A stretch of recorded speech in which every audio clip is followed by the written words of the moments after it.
Hi, my name is Deborah Cantasti. I grew up in St. James, and in my late teens, we moved to Belmont.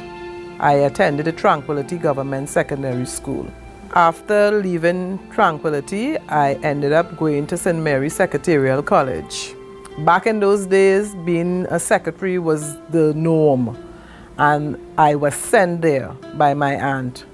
I hated it, but I had to do it. After ending my term at St. Mary's Secretarial College, I got a job at Caribbean Insurance Company.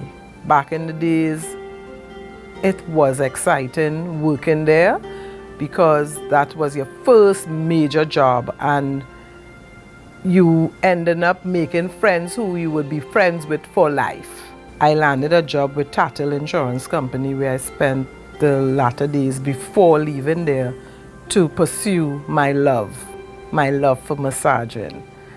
It was a brave, bold move, but it was something that I had to do. I just felt the need to explore my other options. And today, after 10 years, I can safely say I am an accomplished massage therapist. It has been one of my dreams come true. Fortunately or unfortunately, I'm not married, but I have a handsome son and who has graced me with a grandson. And when I thought I couldn't love anymore, when that day when my grandson came into this world, it was a feeling that I will never forget. My mother had 6 children, my aunt had none.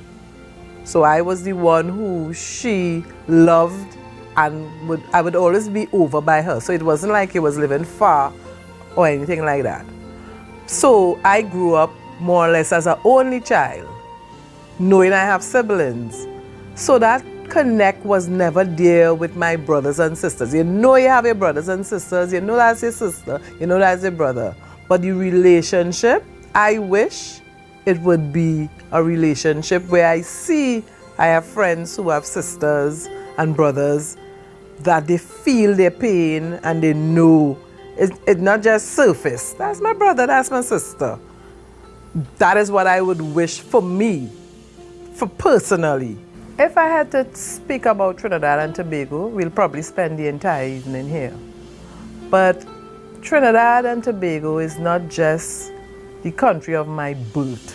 So I would really like to see us forge back to a love of community, a love of country, a love with respect to even how we discard our garbage. You know, even how we speak to our elders who paved the way for us. Just basic human liking each other. Look at each other and say, he looks like me or she looks like me, and treat each other with respect. That's what I would like to see come back to my country, my love in Trinidad and Tobago. I am most grateful for life, for having a good life, having a wonderful son and a beautiful grandson. That day when he came into the world and I saw my son holding him, I was like, he come from me and he came from his dad? And I was like, oh my God, this is wonderful. And I was like, how people is separate from this? How? You know, it's something you can't even fathom. And that is what I'm most grateful for. I am grateful and I'm thankful to be in the land of the living. I'm thankful to be in this country, Trinidad and Tobago, despite and in spite of. That's what I'm most grateful for.